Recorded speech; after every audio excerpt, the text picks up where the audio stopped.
Hi guys, so if you're watching this, it's been a week since the last video. For me, it's been about 5 minutes. We're going to do the low power open, which is limited to cars with 200 horsepower or 150 kilowatts. So we are going to be using the Aero Gear Integra that we just won in the last video. If you remember me saying this was a key car, it's very useful car to have. Very fast, easy to drive, D-class car. I mean, obviously there are cars that are just as good, but considering you don't technically have to pay for this one, it's a no-brainer to just keep this one around. Yeah. So that's Tsukuba. 4 laps, because, you know, we're getting to a high level, so naturally the races are longer. We are very close to level 15 as well, so we will win another car, which is good. I'm recording on, and that'll be embarrassing. I am. Good. Right. Yeah, the body kit on this one I'm not too keen on. Oh, that was a bad start. Very short. What is he doing? So what I mean about the AI in this game, they're stupid. Right, we've got this MX-5, that's a Mazda Speed MX-5, so it's turbocharged. Very quick car that, but and he's rear wheel drive, so naturally he will probably corner better.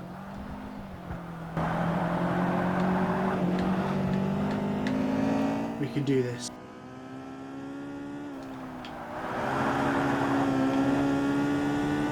Yeah, he's got good cornering speed, but he's got no power in a straight line, so I'm going to take him here. Oh crap, I went a little bit deep, but it's fine. And we're in the lead, there we go. Just making sure he's good. Right, anyway. I don't know what to talk about. That's the only problem with recording videos right off the bat of each other. You kind of run out of things to talk about, because everything you want to talk about you've already spoke about. Yeah, like I was saying, hopefully by the time you watch this video, I should have my new car, and you'll know if I have it because the vlog would be out by now, so you'll know what I have. If it's not out by now, then it's been a complete disaster, because basically on the 9th, so basically when the last video was uploaded, that day I was going to look at one, or I was going to go out and look at maybe several if that one was no good. Anyway, it don't matter.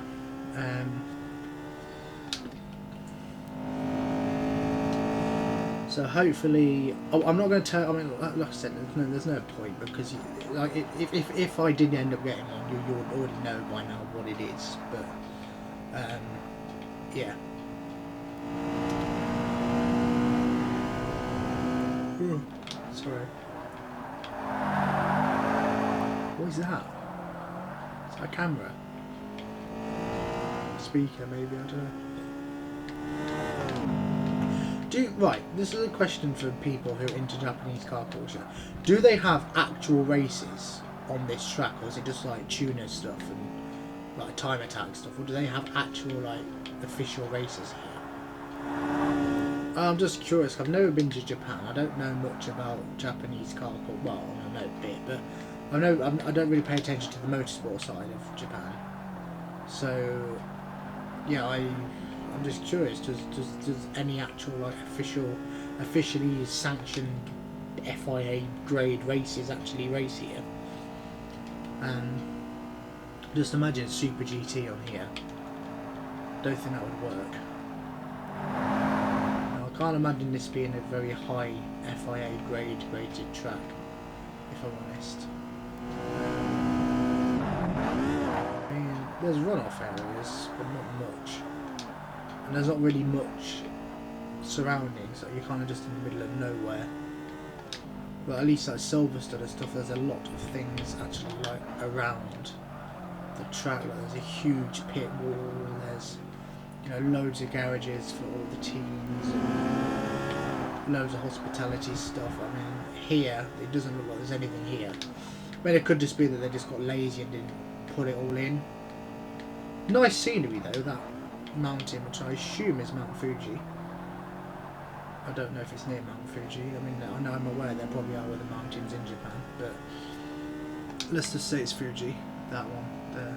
That's not Fuji, is it? It's not big enough. Anyway, it don't matter because we've done this one now. See what I mean about this car? Perfect. Handles beautifully. Quite nippy in a straight line. Just the perfect D-class car, and we've reached level 15. Excuse me. And we get an Aston Martin, which unfortunately is pretty much useless in this game. You know, the only real championships it's kind of good for is one, which is the heavyweight championship. Other than that, but it's not even like the best car for that championship. So if you try to do that championship in that car, you're probably not going to do that well. Rio, this is a new track to this series. This track did come back in Motorsport 6, but it was completely redesigned, and it had a lot more layouts, whereas in this game this is the only layout. So technically they did bring this back, but not the way that it was in this. They redesigned it. Don't know why it took them so bloody long, but anyway.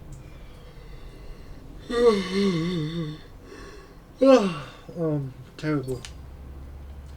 Anyway, we've got that RX-5's going to be quick off the line. Oh, that's a much better start. Look at that. And just, you know, it's weird when you see a car that you're used to seeing a spoiler on, and then it doesn't have a spoiler. It's very bizarre. And I know the standard base model Integra didn't have a spoiler, but they don't put the base model in game, so the Type R is the one I'm used to seeing, and every version of the Type R I've seen is got a spoiler one. So it's weird seeing what is essentially a base model Integra with the engine from the Type R and a weird body kit. I mean, let's be honest, it probably is just a Type R. They just took the spoiler off. I don't know why they would. I mean, they might have tuned the standard engine. I don't know actually. That's the thing with these quirky, like, aftermarket tuner cars in this game. You know absolutely nothing about the company or the car itself. You just gotta trust the process, you know. It obviously exists, because why would they put it in the game if it didn't? Forza are not one to really make up cars. And obviously you've got the Forza editions, but they don't count. They're just lightly modified with hideous body kits, but. And they didn't even start coming until like Motorsport 3, so well technically the first Forza Motorsport edition car came in Motorsport 2, the 350Z, but they came in several large quantities in Motorsport 3. So I think Motorsport 2, the 350Z was the only one that had a Forza edition. And then obviously, I think I've touched on this before, but the cover car on this game, the NSX, it's a drivable car in Motorsport 3. But apparently, according to the game's wiki page, it's a drivable car in this game as well. But I can't for the life of me figure out where you're supposed to get it. I don't know if it's like a one-off, like only a few people could get access to it sort of thing. I don't know. But I've never seen it. I've never seen anyone drive it. It's not even listed on IGCD, so which, if you don't know, is like a website which basically lists every car that's in every game. It's quite thorough if you want to like know car lists and stuff. And what they will do is, you know, if a game hasn't come out yet, they'll just put every car that's been officially announced or every car that features in the trailer, and then when the official car list is announced or the game is released, then they will update it.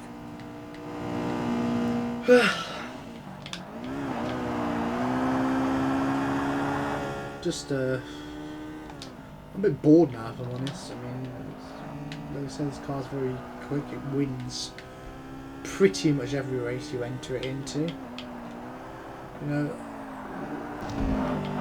I do genuinely believe you could actually keep up with C-Class cars in this. I mean, the slowest C-Class car in the game is the RX-8. It's only just C-Class. And the Honda S2000 is just after that, I think, so...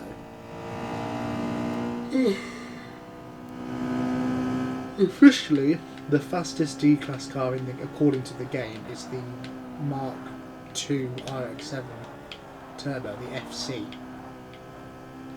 And it is quick, but I don't know, I prefer this. Even though the RX-7 is rear-wheel drive and you can get it off the line quicker, I still prefer this.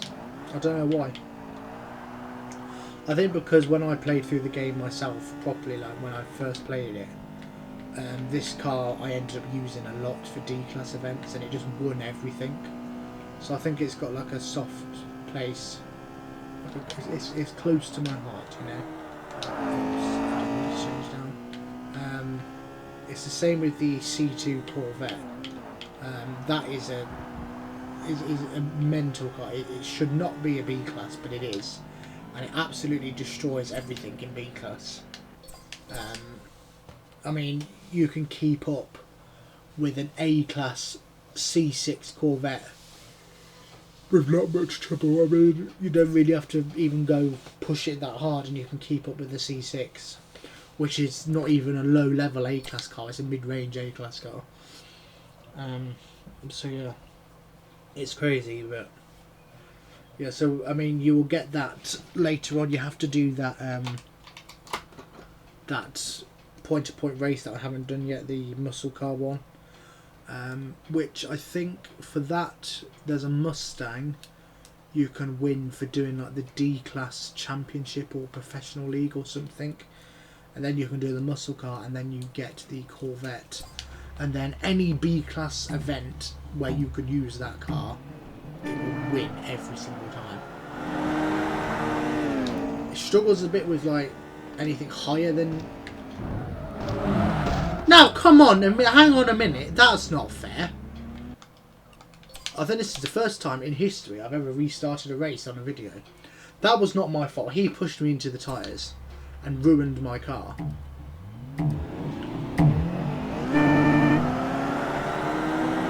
This is the problem.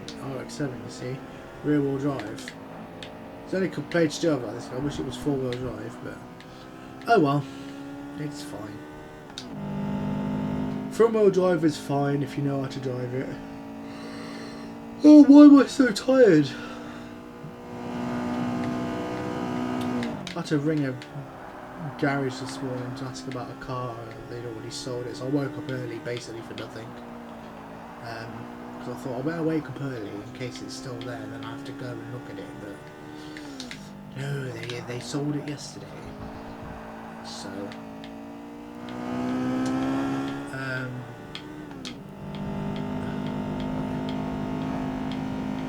at this point, I don't really care what car I get, to be honest. I mean, I'm pretty firm on I don't want an SUV or a crossover, family bus or anything like that.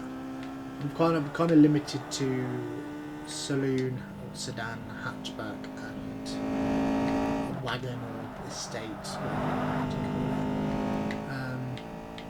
I feel like they're the three sort of body styles I'd be happy with. I mean, as much as I'd love a convertible, it's a bit impractical because ideally I need 4 or 5 doors, and I don't think a 4-door convertible exists. And if it did, the doors would just come off surely because there'd be nothing holding them on. Yeah, so not ideal, but you know, I've basically got until Friday to find something. It's now Monday. So yeah, hopefully something will come up that I like the look of. And, you know, I found a couple of cars that I liked, but then on second look I've noticed things I didn't notice the first time, and I think, you know, is that something I can live with, or is that, you know, a lot of it's to do with like bodywork damage and seat damage and stuff, and it's like, I personally don't mind. I mean, the interior damage is kind of whatever, but I don't want a car that's covered in dents because I don't want people to think that I've done it. I've only crashed into a car once, but that's before I passed my test. I was on a lesson. I don't like that. Just hear me out. I wasn't driving without a license. I just want to make that absolutely clear. I was on a lesson. Don't phone the police. But I did hit another car. It was in my dad's Rover. Yeah. So, but other than that, I've had a few near misses, most of which were not my fault. But I've never actually had an accident. And now I've said that, I probably will. But oh well. I don't have a car at the minute, so I can't have one right now. I'm just driving my dad's Dacia Sandero at the minute. It's alright. I mean, it's cheap. You can tell it's cheap when you drive it, but it's alright, you know. It's considering it's got no power at all. It's actually quite pokey, you know. It's very light, so it doesn't need a huge engine. But yeah, it handles alright. The steering is very, very sensitive, which I guess that's up to you if it's a good thing or not. But like you hardly touch the wheel and it moves. Whereas my old MG, you'd have to turn the wheel quite a bit for it to actually do anything, which I kind of like because it makes it feel more sporty and like you have more control over it. Which I know sounds a bit daft, but unless you, some people know what I'm talking about. But yeah, I was looking at potentially a Mark 6 Astra, which, if you want the official term, is the Astra J. So like basically the last reasonably priced car they had in Top Gear, Roll Clarkson, and that was still on it. The red Astra they had, that generation. I'm potentially looking at one of them, but a lot of them have problems. So that's the things I don't want to, like with regards to the MOT. I don't mind stuff like tyres and brakes and that, because that's all stuff I can do myself. Well, not tyres, but I can. They're not that expensive to fix or change or whatever. So you know, I can deal with that. But anything to do like corroded suspension or chassis problems, anything like that, I just avoid it straight away, because that's stuff that is going to get worse, and when it does get bad, it's going to be really bad. So I got a Wings West Civic, 210 horsepower, so it's what, like 13 horsepower more than the standard car. Although I think, if I remember correctly, this is actually based on the SI Civic, which has about 170 horsepower. So in that case, it's got a 40 horsepower jump. But yeah, I noticed a lot of these tuner cars are just body kits rather than actual performance upgrades, which I think is stupid. But 18 minutes for this one. Bloody hell, they're getting longer. Next one we'll do the hatchback challenge. Assuming I have a good enough car, I'll have to check, because this, I mean, it's D I should do. Oh yeah, I'll just use that Wings West Civic. Yeah, so I'll do that next time. If you like the video, like, subscribe, do a little dance, whatever. I will see you.